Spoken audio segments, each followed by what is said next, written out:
Okay, welcome to the show. This is Real Bottle Killer TV. I'm Michael Roche, Michael X Roche on Instagram. We want to welcome all you bottle killers from around the world who are watching today. We love you. But there is the Real Bottle Killer. We have our co-host, How Real do you? Bottle Killer. Jay, how you doing? Thanks for joining us once again. How are you? How am I mean, like 7 drams, 8. What are we on now? It was a little bit wrong. I'm good. I'm in my flow. So I was thinking while you're out the room, a couple of things. Like one, I just feel it's too obvious. So I'm not going to do it.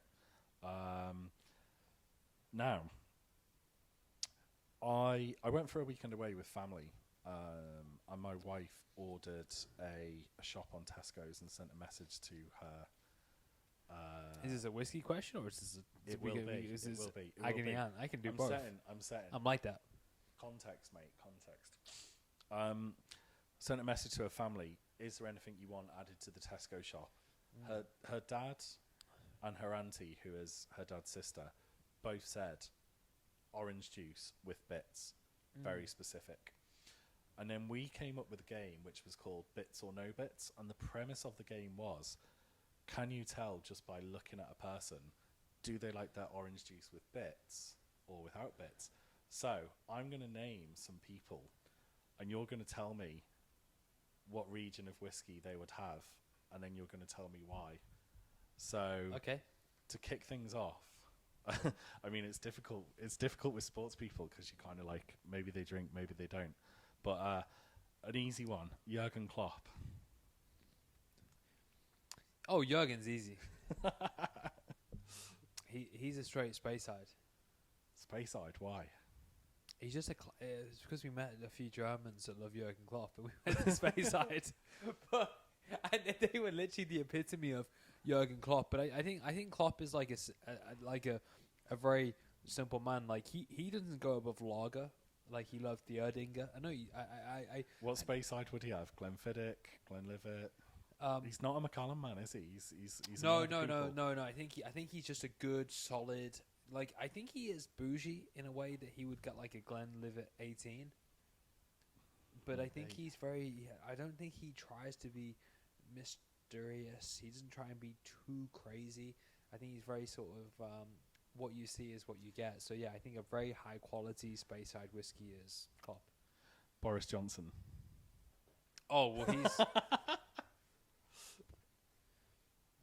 You know, I think Johnny Walker Blue. I think likes a bit of blow. I think he definitely likes Blue. He's got how many kids does he have? 16 at this point. But he likes prestige, right? He's a man that's like all Premium. about he's just lived a life of prestige, and when you see prestige about, it's usually encompassed in that Johnny Walker Blue Label bottle, right? And so if you really go deep into whiskey, you go into Scotland. Like if you said Gordon Brown, it may be a bit different, right? Because he's from Scotland, he probably has a different appreciation. But Boris, yeah, I would definitely say that he's going top shelf. You know, what is the best? What if I drink it? Everyone thinks that I'm the fucking dog. Johnny Walker Blue is that drink. Good answer. Paul Hollywood. Oh, Paul. Cotswolds whiskey. That's a good answer, but yeah, why? Like even though he's from like Bacon spices. Even though he's from like, where is he from? Vanillas. He's local, isn't he? But he just seems like he's like a Cotswolds guy. Even though he's from the Wirral, he seems like a Cotswolds guy, doesn't he? I get Strutting around the Cotswolds, you know, well-to-do, very, very. I think he's a great guy, great at what he does. But he's swanning around the Cotswolds, just like he loves that English country life, quintessential English. You've made it. Go enjoy yourself in the Cotswolds, son. Because he's not like Saint-Tropez or Monaco in France. You've made it. He's like quintessential in England. You've made it, yeah. And I think he did it. I saw a YouTube video where he did an advert with Jennifer Lawrence, and I know Blake Lively, who's married to Ryan Reynolds, who owns Wrexham. Okay. So Wrexham is the thing. Wrexham is so close to the Wirral that they've got poor Hollywood to do it. They're very smart with their marketing, but he's ours. He's ours. He's an English success story. Cotswolds whiskey. If I was going to give him a Scotch whiskey, I would go for. I think it's different. Cotswolds was a good answer. Quick And you know what came to my mind then was they used to have a pub in West Kirby called the Viking, and it was owned by Simon Rimmer. So Simon Rimmer. Oh yeah. I'd say Viking Scots, That- Highland Park. That shit chef off Channel 4. Why'd you call him a shit chef? This guy. It's just a joke. It's just a joke. Just 'cause it wound you up. Great cook. Great show with Tim Lovejoy. Yeah, he's good. At the He's time, good. But I mean, let's be honest. Like their rapport is like better than ours. Like I've got Lovejoy and what's his name again? Simon, that shit chef. yeah, but Lovejoy literally made like Soccer AM for like 10 years before like he did that. So he had a bit of pedigree. Yeah. So next person. I need a top up. Ed Sheeran. Oh, Ed is like what I do know about Ed Sheeran has a Patek Philippe watch that you have to be interviewed for to get. They interview you to see if they want to sell you this watch because it's that special to them, and it takes them it takes them so many hours to handcraft this watch that they just won't give it to anybody. And so he has that watch because he has this love for watches. So I think he really, really loves whiskey. So I don't think Ed Sheeran would probably drink anything less than a 25-year-old, which may surprise you because he seems so humble, so homely. So yeah, I think it might actually even be a cheeky Ardbeg 25. Wow, strong. Yeah, And peated as well for Ed. because I think Ed likes a bit of peat. no, Ed likes substance. He likes. But you know what? I've heard the Ardbeg 25 isn't actually that good. By who? Internet people. Maybe we should get a bottle and we should review it on the show. But I think what the thing with the big age statements, I've never had bigger than. I think me and Canadian Jay had a 25-year-old Jewers in Scotland. I think that might be the oldest whiskey I've tried. It's only a blend though, isn't it? Yeah, it's a potion, mate. It's not a blend; it's a potion.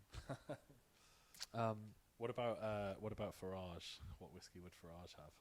Oh, he's good old. He's good old. I think Bells. it's Shivers 18. Shivers Shivers. 18. Yeah, yeah. I think he doesn't want the fluff. Doesn't want the marketing bullshit. He just wants something that tastes fantastic. It's got a little bit of Give it to me. character. Shivers 18. Yeah. One of our great heroes, Roger Federer. Fed. Oh, you know the first thing It's that got to came be to something classy, right? the first thing that came to my mind, which Smooth. I don't really know any, but he just strikes me as like and I think it's the Uniqlo label is a Japanese whiskey. Oh, interesting. See, Top for shelf Fed, Japanese whiskey. Like Fed, I'd go for like an really old Macallan, something like just classy, silky, in that great like bottle, you know, because he's Fed, like He's Fed. class, world class. Do you think that the debate now that Novak has won more Grand Slams makes him the best player? Or do you think Federer is still the best tennis player of all time? I don't even know why you have to think about it, to be honest. No, I don't think you can ever. Well, I watched enough finals where Federer was aging, and he was 2-0 up in the U.S. Open twice, and he lost. You have to ask To Djokovic. You have but to ask. He is the greatest tennis player of all time. It's like Batman and Joker. Do you know what I mean? Like you have to ask yourself, would there have been a Nadal without Federer? Would there have been a Djokovic without Federer? And the answer is no. Do you know what I mean? And then you could go, would there have been a Federer without Sampras, without Agassi? Like, I think the debate of the GOAT is an interesting one, but also No, I admit it's actually a lame one. It's a lame one. Impossible to answer. It's a lame one. Do you know? Well, it's not easy. It's not hard. It's Federer. Yeah, we say Federer, of course. Next person. I'm running out of people. I'm trying to like sort of think. Jamie Carragher.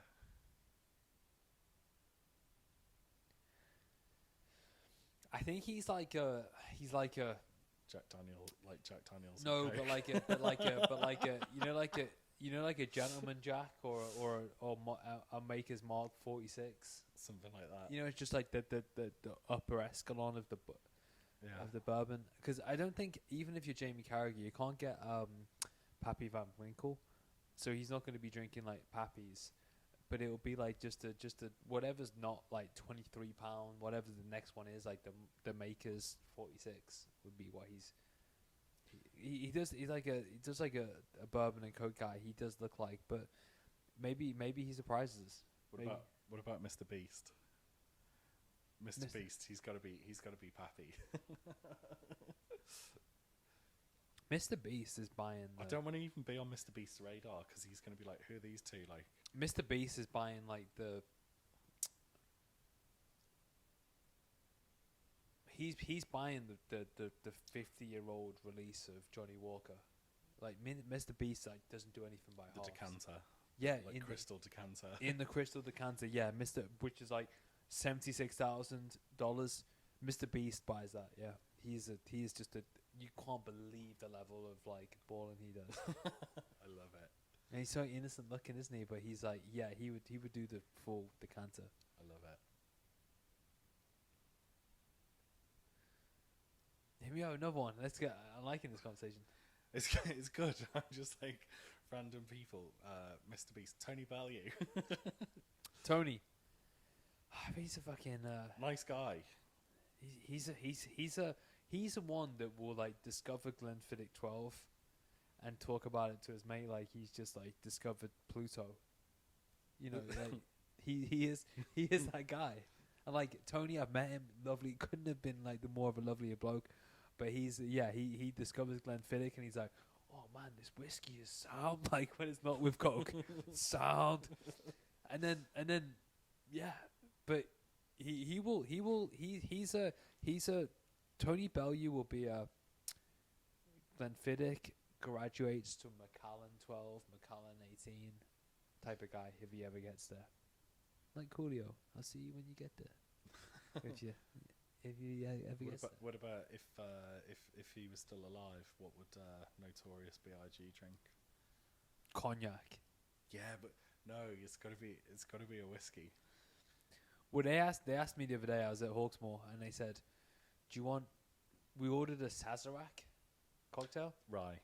Yeah. and they said, "Do you want rye whiskey, or do you want me to make it with cognac?" I looked at my mate Ian. He goes, "Cognac." It was a buy, such a buy. So yeah, the cognac is a buy for me right now. So yeah, I think Notorious B.I.G is cognac. What about Ron from Ardbeg? Oh, Ron from Ardbeg. Well, he's gonna. They say don't get high on your own supply, but I think he lives in Isla, right? So you got to think if he goes to is it the Bowmore Hotel? Bowmore. Lucio's. Peters. Lucci, aka Peter. I think Ron helps himself to a bottle of Galeo every now and then because it is the best. What about Pete Price? Pete Price, lemonade.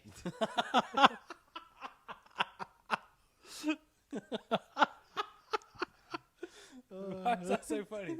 Just is. I just don't think he drinks. Maybe not.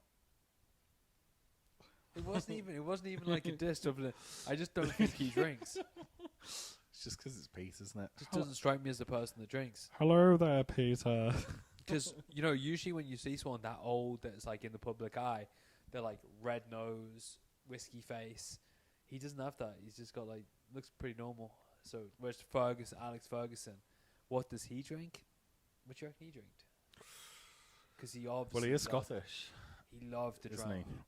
he? I reckon Ballantyne's. I think he'd be like a Ballantyne's guy, but like a nice older Ballantyne's. Interesting. Because it's the heritage, you know, like I don't know, but if he was going to go for a single malt, Fergie, what would he have? Royal Bracker. No, I think it'd be something from mainland, like. But he's kind of like he's a bit of an enigma, because he's a bit like rough around the edges, like, you know. So Bells. you know, I'm not saying like. Yeah, like that's why I think like Ballantyne's like a blend. Like, I think people like that surprise you because, you know, he's not gonna sit there with like a Glenmorangie Signet. You know, like it's the same one. It's the same one with Klopp. Is the he's like, Roy Keane's pissed me off. Like, fucking open this drawer, get this bottle of Bells out, like just neck back like Roy. I say what he was a big. What Jose Mourinho once said, that he had a glass of wine with Ferguson after a game, and it was the most unbelievable wine you've ever had. So maybe wine was his thing, but you think his nose was, you got to be whiskey. You can't be called whiskey nose, not like whiskey. But got to be. It's like Klopp. It's like you can't. They're so like man of the people, salt of the earth. Like, we're like you, and I'm just happen to tell these guys what to do, but really I'm you. We are all together. We are as one. That you can't really. Was that the Beatles you're quoting, or I am you and you are me and we are all together? I am the walrus. He is the Eggman. Cuckoo, cuckoo. Anyone else? I'd say wrap it up. Maybe one for the road, and then. Okay, go one more.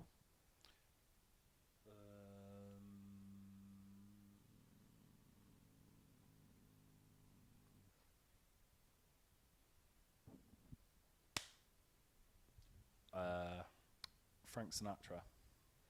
Oh, good old Blue Eyes. Well, they drink scotch, so I think that again, I just think it's the higher end of the blend market for those guys. The single malts weren't popular back then. You were just drinking. If you drink scotch, like Irish whiskey was dirt because of Prohibition. You know that, right? So what happened with Irish whiskey was considered the best whiskey in the world. And then during Prohibition in America, what happened was because it was the best whiskey in the world, the gangsters like Al Capone, all these guys, when they were doing the bootlegging, they bootlegged Irish whiskey. Perfect. All the labels, all the bottles. And so that when Prohibition ended and the mafia got tackled, Al Capone went to Alcatraz, they're like, oh, that's the mob stuff, that's the bootleg stuff, the Irish whiskey, the Jamesons. Scotch, that's the good stuff, right? And then Scotch had this big takeover. So yeah, that's when the Johnny Walkers, the Dewars, I think a really good Dewars. Yeah, good. Really Frank would. Oh, I tried. I think it was only the 21-year-old in the duty free. Phenomenal, loved it. Like light, delicate, yeah. Like it's not big, punchy like these kind of cask strengthers. But you're going on holiday. You're going to like a hot country where it's going to be 25 degrees, and you've got this like well-aged, beautiful, sweet, nice whiskey that you're like, I can drink that in Mexico. I can drink that in the Dominican Republic. Like, I can drink that in fucking the beautiful. All right, let's wrap it. There we go again. Another episode. So, Bottle Killer TV. Can you tell what scotch someone drinks just by looking at them? Make some suggestions in the comments, because I obviously don't know that many people, but write some in the comments. We'll do this again because it was good fun. So, thanks for watching. We've had a great time. We've had a great time. Real Bottle Killer, take us out. Thanks for watching. We've had a great time. It's like being on a roller coaster. We've had such a great time. But yeah, until the next one, stay tuned.